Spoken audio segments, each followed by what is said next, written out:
High blood pressure is without a doubt the leading risk factor and root cause for cardiovascular disease worldwide. Unlike cholesterol, there's really no controversy that hypertension damages your vascular tissue. High blood pressure leads to mechanical trauma of the cells that make up your arteries and veins.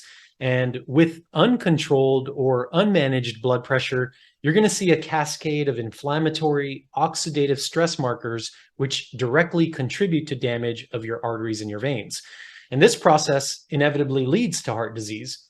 So, for all these reasons, I'd suggest that you monitor your blood pressure on your own because it provides much more meaningful data than the one-time assessment that you get annually at your doctor's office.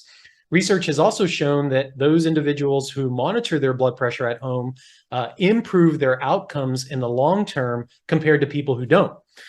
For example, one study found that 1 year of self-monitoring blood pressure, patients were able to achieve a 33% reduction or control of their blood pressure. And then after 5 years, that was at 39% compared to people who weren't monitoring it.